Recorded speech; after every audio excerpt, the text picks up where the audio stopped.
Hello! 11 useful tips for any Apple Watch, at least 11 if I don't think of any extras during the shooting. So, no matter if you have the Apple Watch Ultra, Series 8, 7, 6, SE, 5 or even older, Series 4, 3 and so on, most of these things would be useful for you. And these are not just gimmicks that are used to put content in a video. Most of them are really useful in our daily life. And to be honest, even if I think I'm a person who is into the functionalities of the gadgets and the electronics I buy, most of this stuff I didn't have any idea existed. So let's make a start. So the first thing here are the quick actions. So if you go to settings,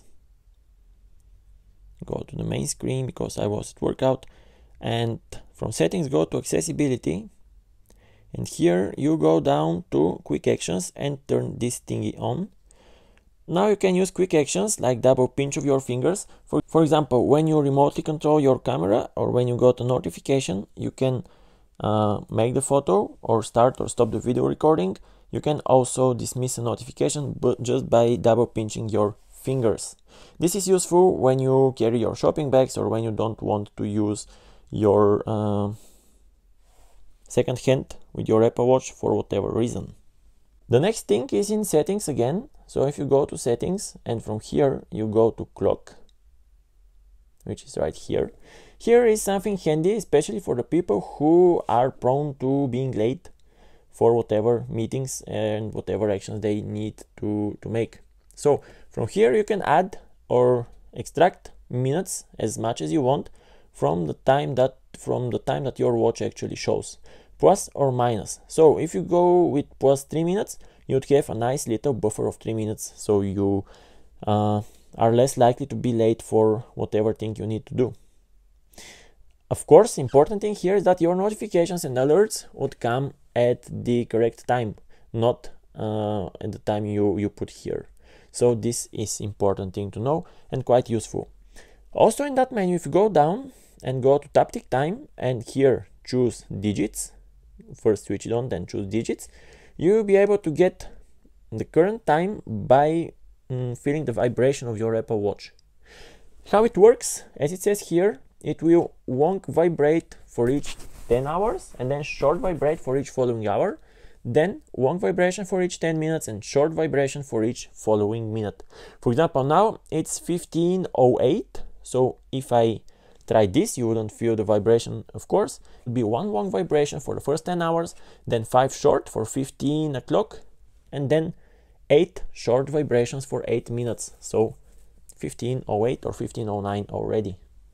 Next thing, this menu of the apps of your Apple Watch. This is quite iconic, quite easily recognizable by being something typical for Apple Watch. But if for whatever reason you don't feel it aesthetic enough or you just don't find it functional, you press and hold and then you can change it to list view. So now you see all your apps here in alphabetical order, and then if you want to go back to grid view, you just press and hold and select grid view.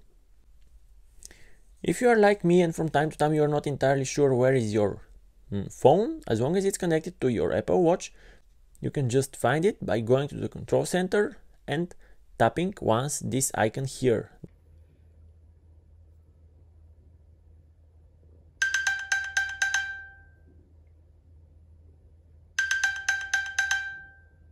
Then if you still can't find it, if your phone is on mute or if you're at a noise party or whatever, you press and hold on this icon, so on top of the sound it will also use the flash of the camera, so you will get a visual prompt where your phone is located. Quite useful, right?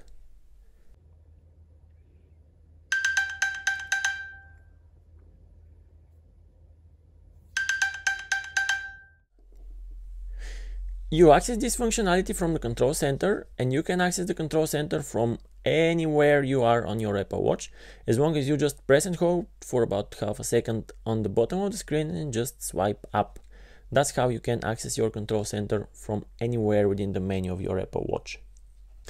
If we go back to settings, and I go back to the main menu, main selection of settings, and here you go to general and you go to where? To screenshots. So if you enable this thingy, you'll be able to take screenshots of your Apple Watch screen by just pressing the crown and the button together, like this. And the screenshot would be saved in the photo gallery of your phone, the one that's paired to your Apple Watch. When you can use it, for example, when you're listening to music and you find quite a nice song, so you just take a screenshot of it and you can Google it or find it again later or whatever you want to do. If you think of another use of screenshots on Apple Watch, share in comments below.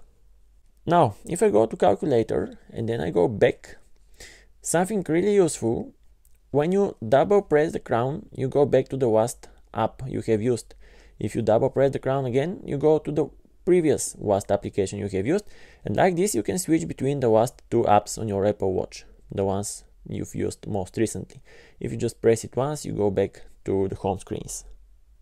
If you start a training session, for example outdoor walk, first thing, you can skip the timer by just pressing on it.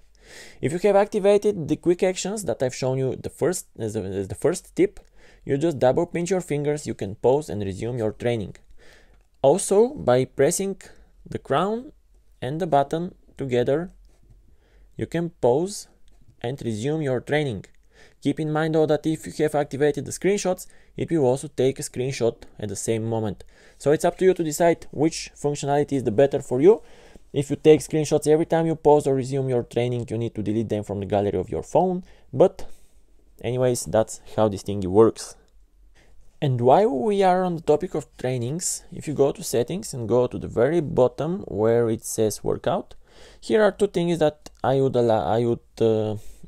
advise you to activate.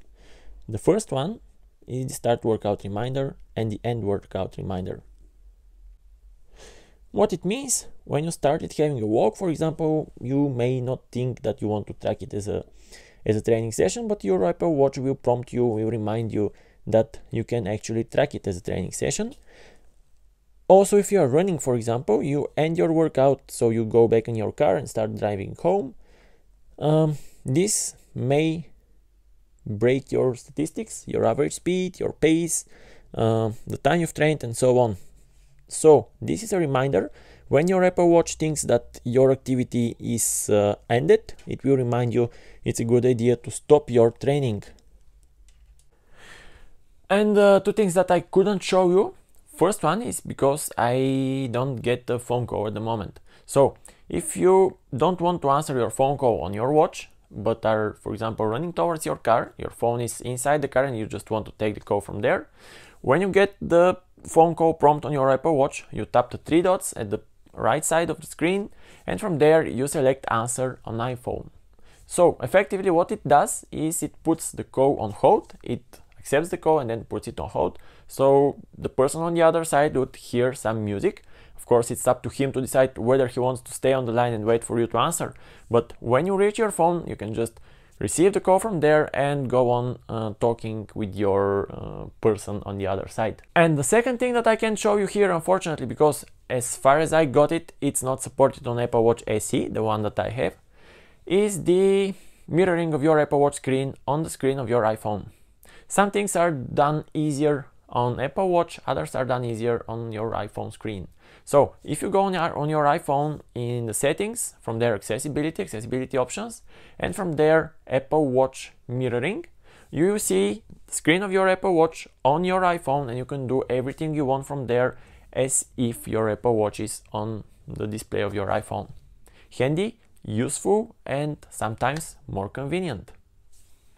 So yeah, that was the video. Thanks for watching it. I hope you found it useful in your daily life. If you did, please like the video, give it thumbs up. Also, subscribe to my channel and click the little bell to get notifications for the next videos I upload. If you know of any extra functionality, anything hidden, anything useful in your daily life on your Apple Watch, don't hesitate to put it in the comment section below. I'm really looking forward to something useful, learning something new, both for me and also for the viewers of this video. Until then, bye bye, see you next time.